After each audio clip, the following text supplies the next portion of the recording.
할렐루야. 5월 4일 2024년 목요 새벽 예배를 시작하겠습니다. 우리 성도님들 오늘도 이렇게 은혜의 자리에 같이 하게 하심에 감사를 드리고요. 하나님의 말씀으로 새롭게 되는 놀라운 시간이 됐으면 참 좋겠습니다. 오늘 제목으로는요. 마음의 요동침보다 말씀을 따르는 용기. 본문은 사무엘 하 14장 1절에서 11절까지가 되겠습니다. 수레아의 아들 요압이 왕의 마음이 압살롬에게로 향하는 줄 알고 두고아에 사람을 보내 거기서 지혜로운 여인 하나를 데려다가 그에게 이르되 청하건대 너는 상주가 된 것처럼 상복을 입고 기름을 바르지 말고 죽은 사람을 위하여 오래 슬퍼하는 여인같이 하고 왕께 들어가서 그에게 이러이러하게 말하라고 요압이 그의 입에 할 말을 넣어주니라.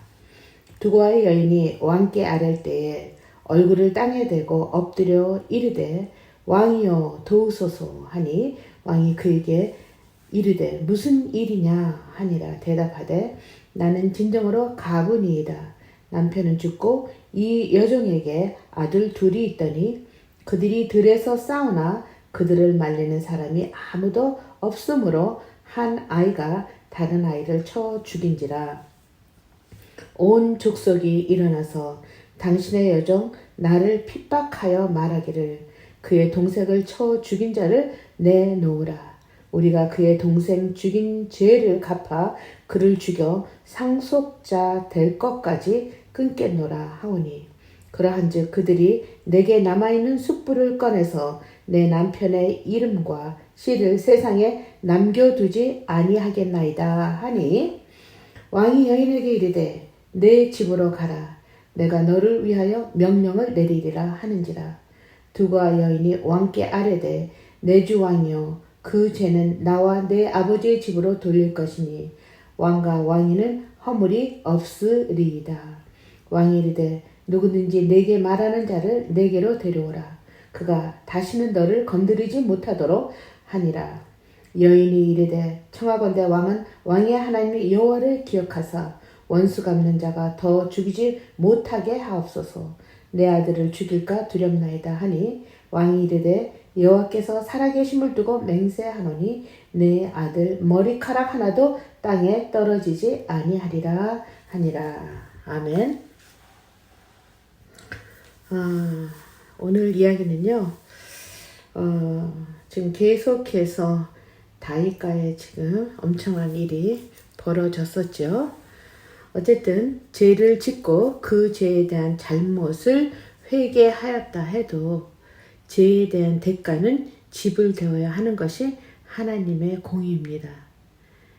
예, 그래서 이 세상에 오신 그리스도 예수도 십자가로 말미암아 처형을 당하고 음부에 들어가는 그러한 일까지를 감당할 수밖에 없었습니다. 그것이 공의였기 때문에요. 예, 다윗 왕도 자신의 부하의 아내와 동침하고 그녀의 남편을 죽게까지 한 악한 행위를 통해 하나님께서 나단 선지자를 보내어 죄를 정죄하시고 죄에 대한 지불로 다윗 왕가의 그 피바람이 끝일 날이 없는 그런 죄의 대가로 지불해야 되는 일들이 일어나고 있었죠. 어떻게 보면 다윗 왕은 아비로스의 본을 못 보여서랄까요? 그 암논의 잘못에 화만 낼 뿐 아무런 질책을 할 수가 없었고 또 하지도 않았습니다. 예, 이에 차자인 압살롬은 분을 차곡차곡 쌓고는 기회를 만들어 누이 동생의 아픔으로 인한 그 복수의 칼로 형을 살해하도록 한 후 압살롬 자신은 아버지 다윗 왕의 진노를 피해 구슬 땅으로 도피한 지 이제 3년여가 됐습니다. 예, 세월이 흐르자 다윗은 그가 한 일을 잊지는 않았겠지만 어쩌면 그 부정이라고 그럴까요? 압살롬을 그리워하기 시작했죠. 이를 알아챈 군대장관 요압은 그 계책을 꾸미게 됩니다. 사실 요압의 계책은 다윗 왕을 위한 것처럼 보이나 사실은 자신의 일신상의 영달을 위한 처사에 불과했다라는 것이죠.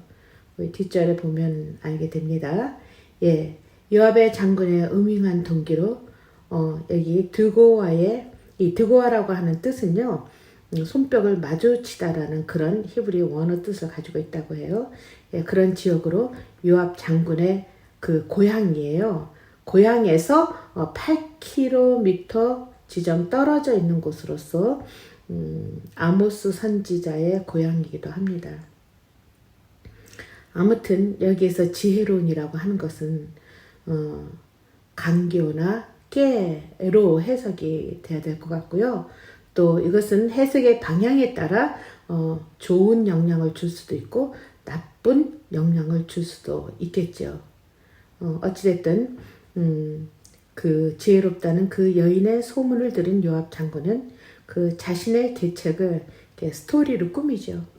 그래서 그 여인으로부터 다윗 왕 앞에서 연극을 하게 하도록 하고 있습니다. 그녀의 모습은 너무도 불쌍하고 처절하게 보이도록 그렇게 보이게 했고요. 또 두 아들이 그 형제 간에 싸움을 하다가 우발적으로 동생을 죽이게 되었는데 여기에 숯불을 꺼서 여기서 숯불이라고 하는 것은 가문의 대를 상징합니다. 예, 그래서 그 이웃들 모두들이 그 자신의 큰 아들을 죽임으로써 이 가문의 대를 끊으려고 한다고 이 여인은 그 다윗의 감정에 호소를 해서 그 한심을 받아내려고 하고 있습니다. 예, 그러자 다윗 왕은 드고아의 그 여인의 간절한 청원을 받아들여 그 여인의 아들이 죽지 않도록 보호해주겠다고 약속을 하고 있습니다. 예, 또한 여기 14장 11절에 보면 드고아 여인은 하나님을 거론함으로써, 즉 여기에서 그 뜻은 왕은 사랑이 많고 자비로우신 당신의 하나님을 생각하사 이런 말로 인해서 그 다윗 왕의 판단을 흐리게 하고 있는 것이죠. 사실 드고아의 지역에 살았던 이 여인이 제시한 두 아들의 싸움에는 우발적인 일로 정상을 참작할 수는 있겠지만 사실 다윗의 아들 암논을 살해한 압살롬은 과실치사가 아니잖아요. 예, 고의적인 살해범으로 물론 억울했죠. 동생 때문에 아팠죠. 그렇지. 그러므를 통해서 고의적으로 그 살해를 조작을 하지 않았습니까? 그래서요, 이렇게 고의적인 것은 용서를 받을 수 없는 중죄인으로 취급이 되죠. 그럼에도 드고아 여인은 하나님을 들먹이면서까지 그 다윗 왕에게 그 압살롬을 용서해 줄 것을 청원을 하고 있는 그 요압의 깨를 이야기를 하고 있는 것입니다. 예, 그렇다면요, 요압 장군은 무엇 때문에 다윗 왕과 압살롬을 그렇게 화해를 시키려고 동분서주했을까요? 예, 이는요, 압살롬이 서열 2위로 이스라엘의 차기 왕으로 확신했기 때문에 요압 장군은 압살롬의 한심을 얻어 자신의 권력을 견고히 하기 위한 그 수단과 방법으로 사용을 했다고 볼 수가 있겠죠. 더욱이 사울의 군대장관 아브넬을 죽임으로 사실 이 다윗 왕과의 관계가 그렇게 부드럽지는 않았다고 그렇게 생각이 들어집니다. 사실 이 다윗 왕도 나이가 들어가고 또 얼마 있으면 왕의 자리에서 내려올 날을 카운트하고 있었던 것 같기도 하죠.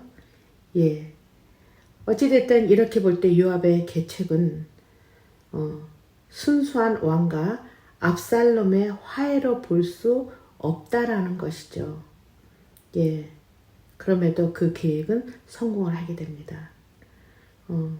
참으로 인지상정이라는 말처럼 사람이 누구나 가지는 보통의 정서나 감정을 갖고 대할 수 있기도 하지만요.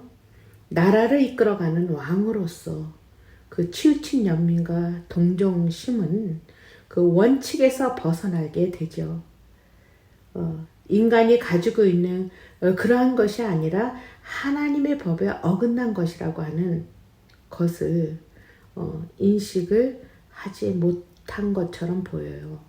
그래서 그 순간의 충동과 그 무책임한 대답으로 맹세를 하는 우를 다시 한번 다윗 왕은 범하고 있는 것입니다. 참으로 얼마나 하나님을 슬프게 하는 그런 행위입니까? 예, 여기에서 위의 말씀을 다하며 우리 스스로도 누구에게나 나 자신의 이익을 위한 아첨을 하거나 또는 나에게 다가오는 그 아첨꾼을 저희들이 멀리 해야 되겠죠.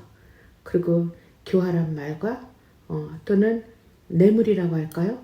예, 그러한 선물에 현혹되어서는 절대로 안 되고요. 그래서요, 우리는 자신의 귀를 기울이기보다는요, 하나님의 말씀, 그분의 공의를 먼저 생각하는 자세를 가져야 하지 않겠느냐, 그런 생각이 들어집니다. 충분히 이해할 수는 있을지 모르겠지만 하나님께서 원하시고 하나님의 말씀의 원칙에 그것을 생각을 한다고 한다면 그렇게 경솔한 행동을 할 수가 없게 되겠죠. 그래서요, 끝으로 행동에는 경솔함이 없이 하고 말에는 혼동성이 없이 그리고 사상에는 산만됨이 없도록 하라는 그 아우렐리우스라고 하는 그 철학자며 왕이었던 이분의 말로 끝을 맺습니다. 기도하겠습니다. 귀하신 아버지 하나님 감사합니다. 오늘 이 말씀을 들어 요압 장군의 계책과 또 그것을 같이 동의해서 다윗 왕 앞에 연극을 하고 있는 이 드고와의 여인 모두 다 한 통속이 된 것처럼 보입니다. 참으로 저희들의 그 연약한 마음을 마귀는 어찌도 그렇게 잘 아는지 그 틈새를 너무나 잘 엿보고 있는 것 같습니다. 아버지 하나님, 우리 삶 속에서도 이러한 일이 없다고는 전혀 없을 거라고는 말을 할 수가 없습니다. 따라서 저희들 자신도 누구처럼 이라고 얘기할 수 없는 것이 저희들 또한 연약하고 또 누군가 유혹받기 쉬운 존재이므로 이 시간 다시 한번 주님 앞에 고합니다. 어떠한 상황 속에서도 주님의 말씀에 거역하는 그러한 행위를 통해서 주님을 슬프게 하는 그런 일이 없도록 저희들을 붙들어 주시옵소서. 예수님의 이름으로 간절히 기도드렸습니다. 아멘. 예, 오늘도 주님과 함께 동행하는 놀라운 시간으로 역사하실 줄 믿습니다.